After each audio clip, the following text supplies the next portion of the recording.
Have you ever sat in silence, trying to understand how she just switched off? One moment she's holding your hand, calling you her everything, and then out of nowhere, she's cold, detached, texting slower, making excuses.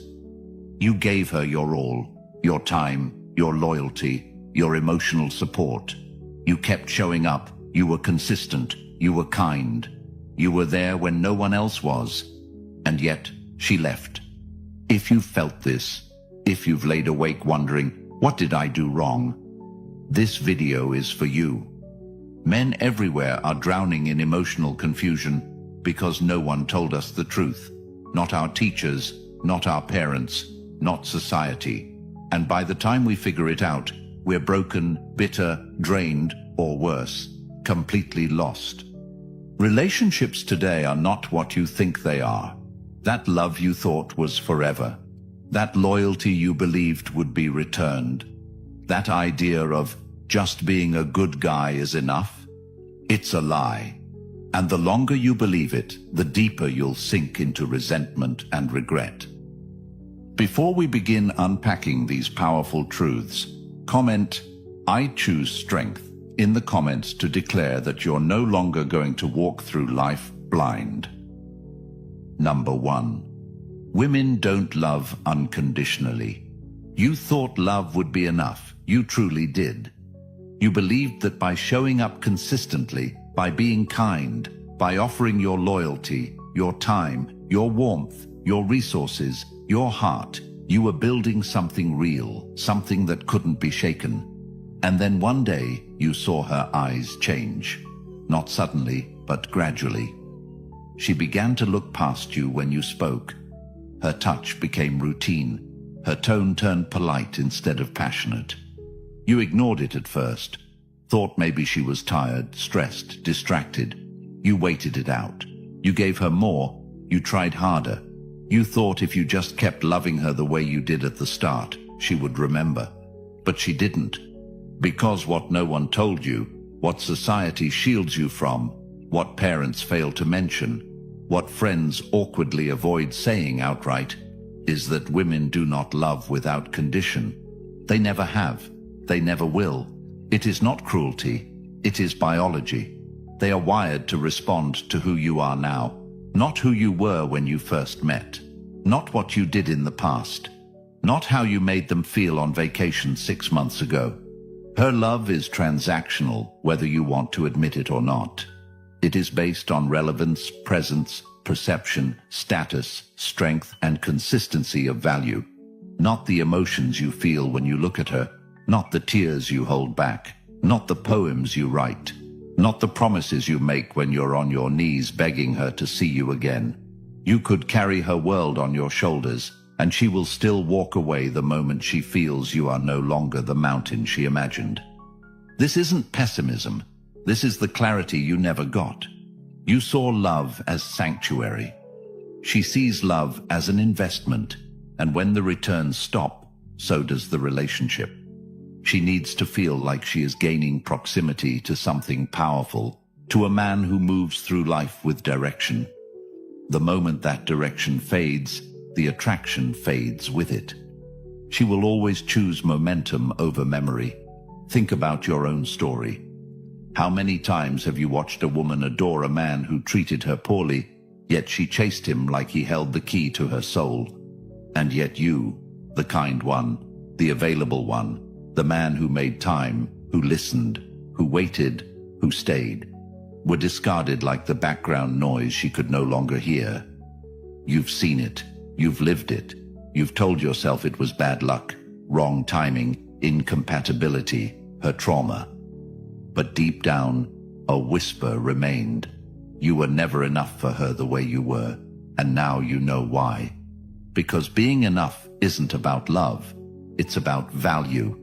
It's about how you make her feel about herself when she's around you.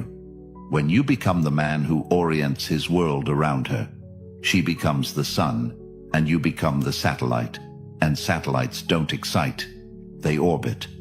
When you drop your mission to make her your mission, she sees it not as devotion, but desperation. She won't always tell you, Sometimes she doesn't even realize it herself, but she will begin to feel less drawn, less admired, less emotionally pulled. And then she'll start looking elsewhere, maybe not to another man immediately, but to anything that makes her feel the way your ambition used to, your strength used to, your clarity used to. She'll dive into distractions, focus on herself, start saying she just needs space, and you'll keep trying to hold on to her with the same soft love that once made her smile. But now it makes her sigh, because the harshest truth of all is this: women are not built to stay out of gratitude. They are built to seek alignment, and alignment shifts constantly based on your actions. So how do you stop this cycle? You become the kind of man who builds his world with or without her. You stop giving your best to women who have not earned it. You stop believing that your love is supposed to be the glue. It's not. Your mission is the glue. Your standards are the glue. Your refusal to shrink just to be liked. That's the glue. Women follow men who are hard to influence emotionally, but soft enough to hold presence, who feel deeply but do not collapse under pressure, who can love with depth but never forget the order of their values. This doesn't mean you walk around heartless. It means you walk with hierarchy. Your peace comes first. Your vision comes second. Her place is earned through alignment with those two, not through looks, not through tears, not through potential. She earns your love the same way you were always expected to earn hers, by showing up with value. The moment you start choosing yourself first, everything changes. The energy shifts. She can feel it.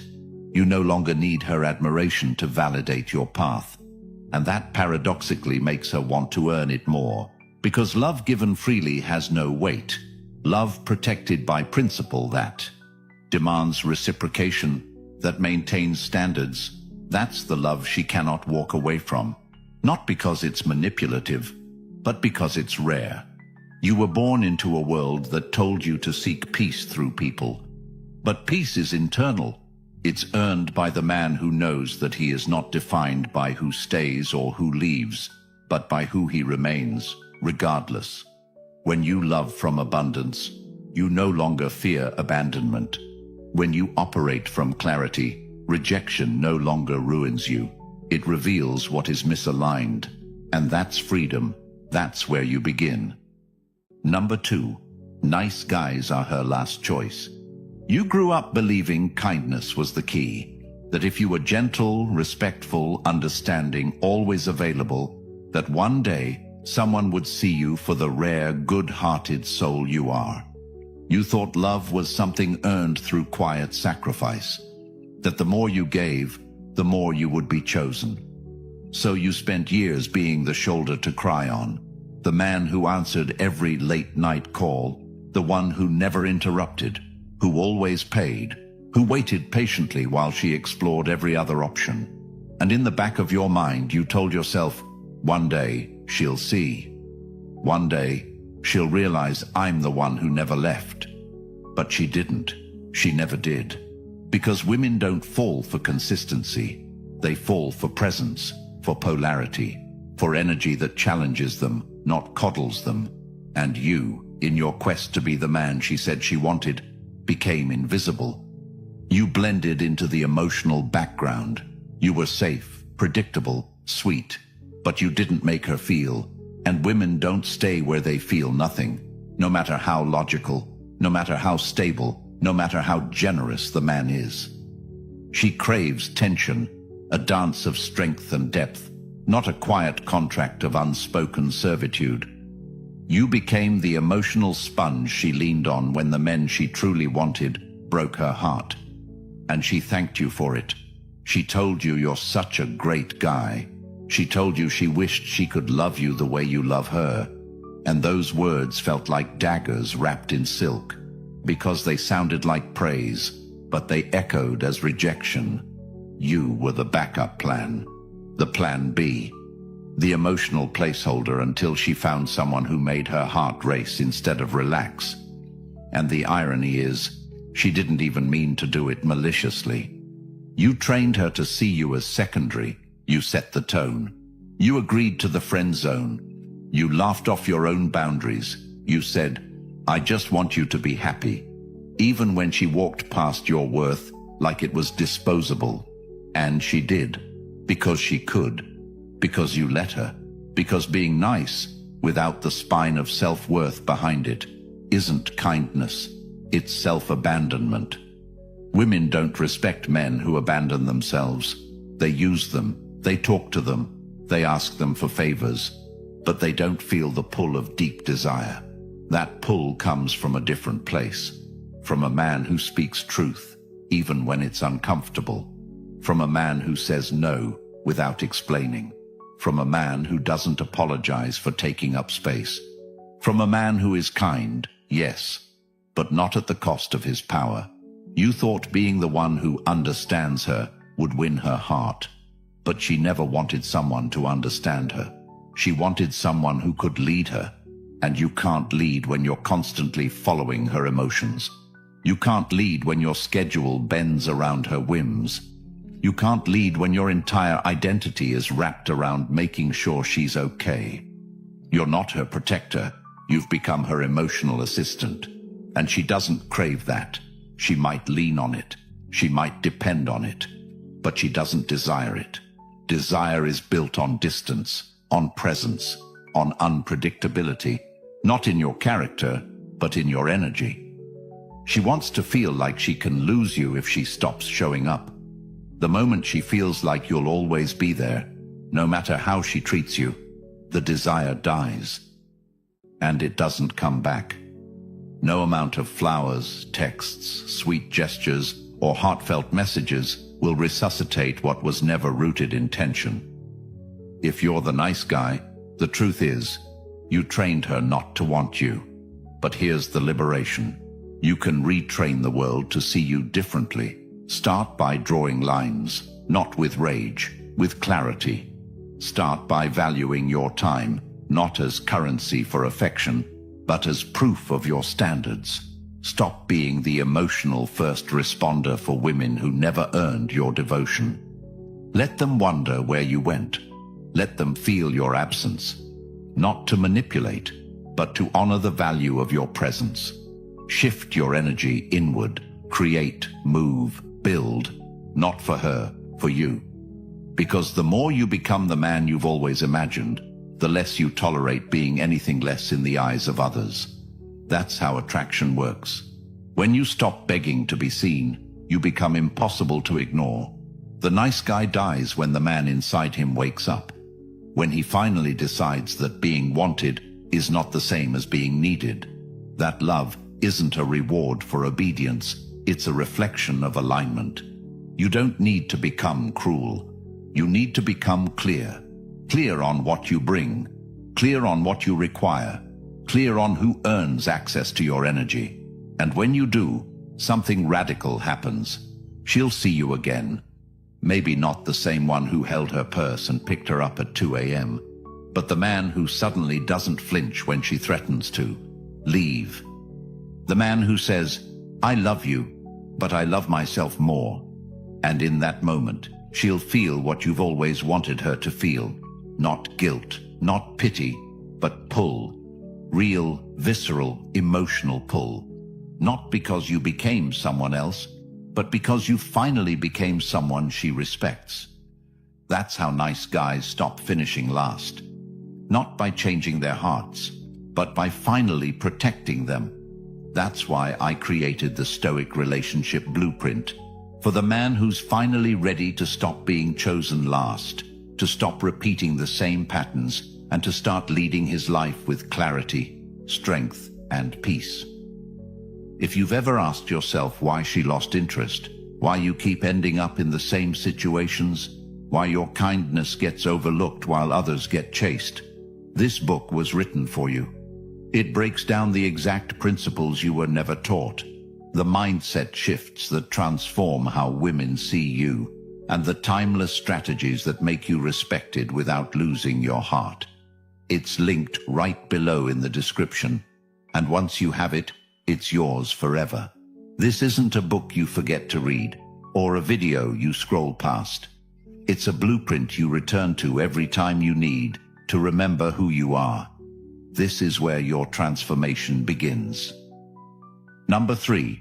She categorizes you immediately. From the very first interaction, long before you've even decided if you like her, she's already sorted you, boxed you, defined you, and in her mind, you're no longer a question, but a certainty, because she's not analyzing your soul, your dreams, or your heart. She's reading signals, clues, micro-expressions, posture, tone, eye contact, how fast you text back, whether you ask her questions or talk about yourself too much, whether you lead or follow, and based on those signals, she decides, is this man the leader, the emotional sponge, the provider, the plaything, the placeholder, or the backup? And the moment she locks you into one of those categories, it is almost impossible to break out, because from that point forward, everything you do only confirms her initial label. If she pegs you as the emotional support guy, every moment of kindness, every time you're available to listen, every moment you comfort her after she runs back from another man, reinforces her belief that you're there to serve, not to lead, not to command her admiration, but to carry her burdens, and you'll convince yourself that being useful is the same as being wanted. But deep down, there's a quiet ache when she calls you sweet, but never seductive, when she thanks you for being understanding, but doesn't light up at the thought of seeing you, because you never set the tone. You waited for hers, and she felt it, and women don't want to lead that dance. They want to feel pulled, drawn, chosen by someone whose energy demands respect without needing to shout. And yet you kept offering more value, thinking that if you just stayed consistent, she would one day change her mind. But what you missed is that you never started as a question in her head. You started as an answer she felt in her gut. And from that moment on, she couldn't unsee you through that lens. And if she placed you in the provider box, your generosity became expected, not appreciated. Your gifts turned into obligations, not surprises, because she never felt the need to earn you, and what's given freely without challenge is rarely treasured.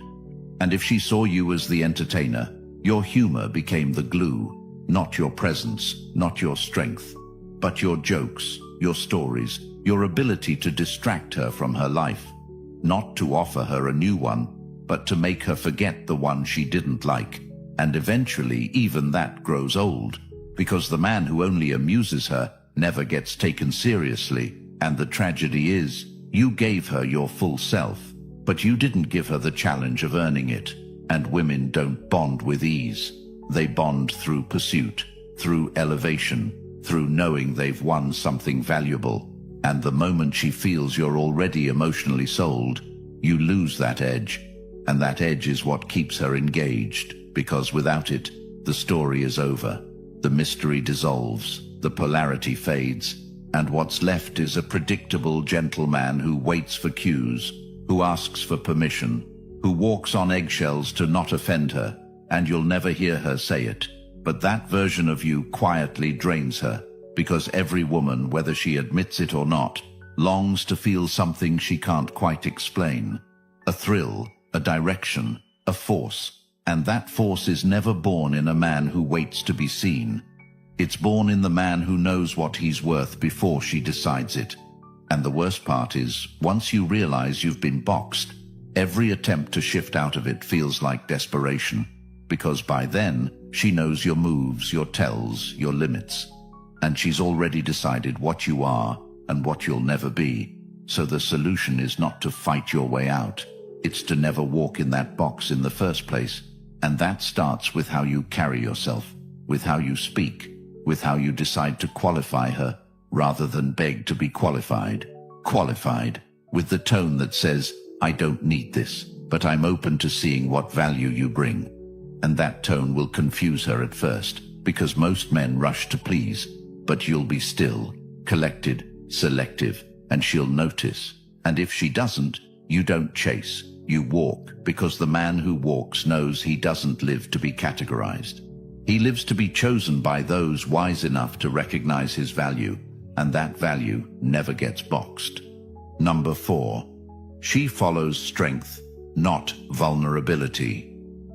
There is a pain men feel that's too deep to name, a pain that comes from the moment he bares his soul to her, thinking he's building intimacy, thinking vulnerability is the bridge to her heart, only to see her pull away, not in anger but in emotional absence, in withdrawal, in those faint shifts of energy that speak louder than her lips ever could. And you sit there wondering, didn't she say she wanted honesty? Didn't she ask me to open up? And yes, she did, but what she didn't tell you is that her attraction to you was never born in how soft you could be, but how anchored you are in the face of chaos, how steady you remain when things unravel. Because when you expose every scar in the hope of closeness, when you place your burdens at her feet and hope she'll carry them with you, what you may not realize is that she starts to see you not her rock, but as her project. And she never signed up to be your therapist, your mother, or your emotional caretaker, even if she said she could handle it. And so you watch the connection fade, not because she stopped caring, but because you changed position, from leader to dependent, from presence to plea, and she starts to see you through new eyes, not because your pain made you less of a man, but because you handed over your frame hoping she'd give it back wrapped in empathy. And now she doesn't feel what she used to, because the current shifted from admiration to obligation, and obligation is the death of romance. And every time you mistake emotional dumping for emotional bonding, you weaken her trust in your strength, not because you cried, not because you hurt, but because you didn't return from it with clarity.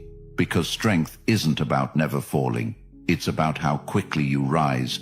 And if your openness doesn't come with direction, if your sharing doesn't come with structure, if your emotion isn't tempered by action, she feels lost. And when she feels lost, she leads. And when she leads, she resents you, even if she never says it out loud. And the hard truth is, she wants a man who feels but doesn't falter, who aches but keeps moving, who knows how to bleed in private but show up whole. And that doesn't mean you fake confidence. It means you own your pain, carry it without needing applause, without asking her to save you, because no woman wants to save a man. She wants to follow him, to feel protected in his energy, to trust his emotional navigation. And the only way that happens is when you process, rebuild, and return stronger than you were before. And that strength doesn't mean silence, it means sovereignty. It means you speak truth when needed, but you never outsource your healing to her approval. You never beg for her understanding like it's oxygen, because the moment you make her your emotional oxygen, she starts to suffocate. And this is the part no one tells you. Women crave vulnerability with strength, not vulnerability for validation. And when you confuse the two, you lose her admiration, because the same tears that melt her heart when she'd buy a man with self-command turn her cold when she'd buy a man who needs her reassurance to function. And the way back isn't to close up again. It's to refine your outlet, to know who earns access to your depth, to reserve your rawness for those who respect the weight of your words, and to give her not your wounds, but your wisdom, not your chaos, but your clarity. And when she sees you stand tall, even after you've been broken, when she sees you rebuild without seeking her permission, she feels safe. Not because you're unshakable, but because you shake and keep standing, because you are the lighthouse. And when she senses that, she follows, not because you told her to, but because her soul instinctively aligns with your direction. And in that space, respect and desire fuse into something unshakable. And you no longer beg to be loved. You become the man she loves to follow. Number 5. Women test you. There's a moment in every man's life where he feels everything was going right. She smiled, leaned in, responded, opened up, and then out of nowhere she shifted, questioned him, poked at his decisions, made a sarcastic comment, accused him of not caring. challenged his authority, pulled back slightly just to see what he would do. And it feels unfair, confusing, emotionally jarring, especially for the man who believes relationships should be calm and rational, who wants things to make sense, who just wants peace and consistency. But what he doesn't yet know is that this is the test, not a game, not a punishment, not even conscious manipulation, but something wired into her core, a pressure she feels to challenge the emotional structure around her, not because she wants to break it, but because she wants to know it won't break on its own.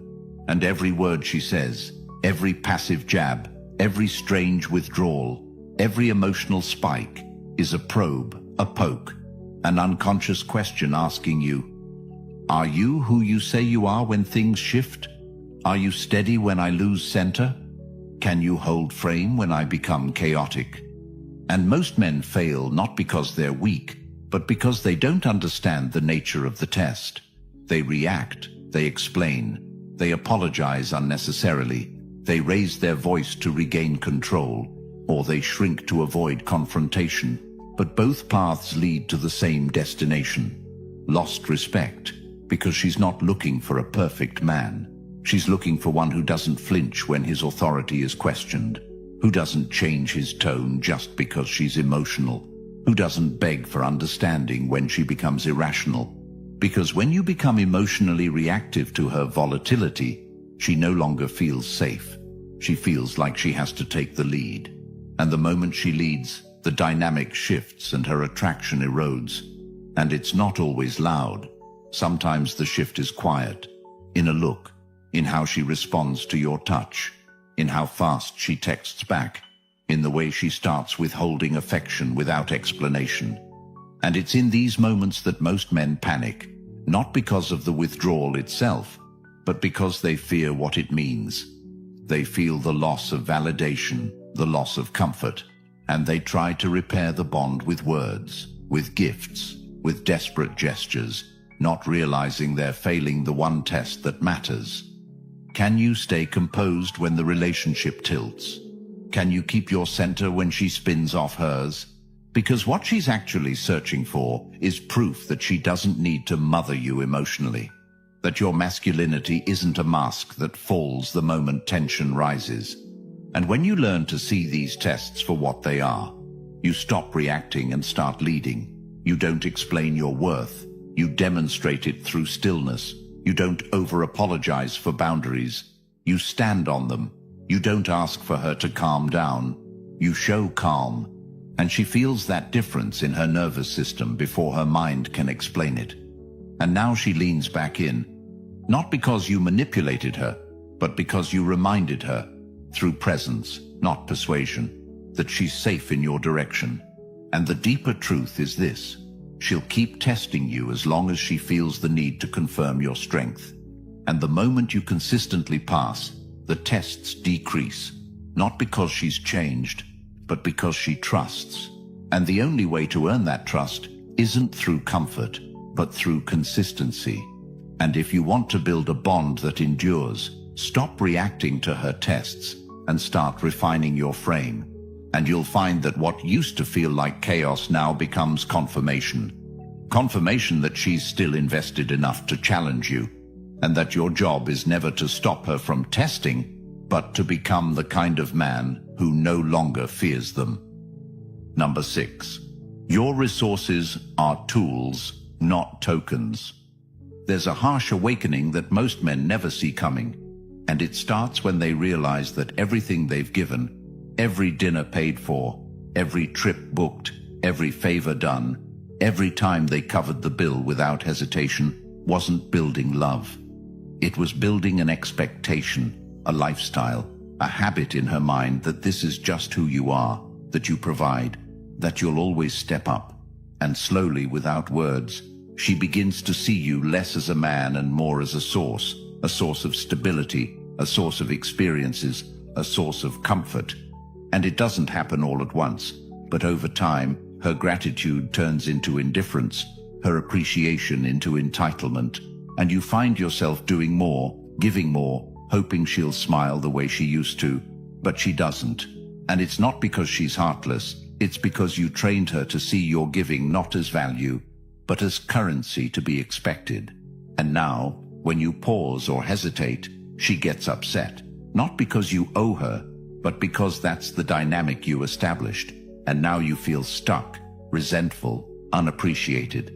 Because deep down, you know she wouldn't be this loyal if the money stopped, if the favors dried up, if the lifestyle you gave her suddenly reset.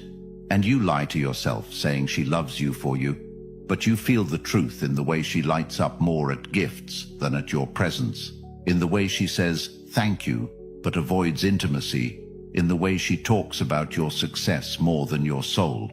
And this is where men collapse, not because they're broke, but because they realize their wealth never made them wanted. It made them useful, and usefulness without emotional leverage is not love. It's logistics, it's economics, it's a transaction. And the longer you stay in this cycle, the more you erode your worth in her eyes, because she doesn't fall in love with your resources. She falls in love with how those resources are tied to your identity, your vision, your values. And when you give without boundaries, you communicate that her affection is more important than your self-respect. And that imbalance slowly poisons the bond, because deep attraction isn't built on what you provide, but on who you become when you do it with purpose, and when you reclaim that purpose, when you use your resources as tools, not to win her over, but to amplify experiences that are already rooted in genuine connection. You shift the dynamic from dependency to respect.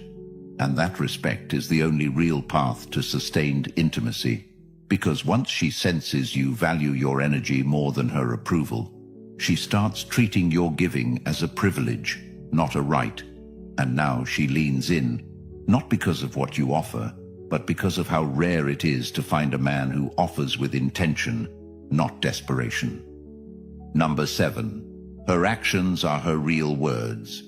There comes a point in every man's story where he clings to what she said more than what she did, where her sweet nothings echo louder than her cold distance, where the memory of her words, "I love you, I'll never leave, you're my everything," hold him hostage while her actions erode every piece of his soul.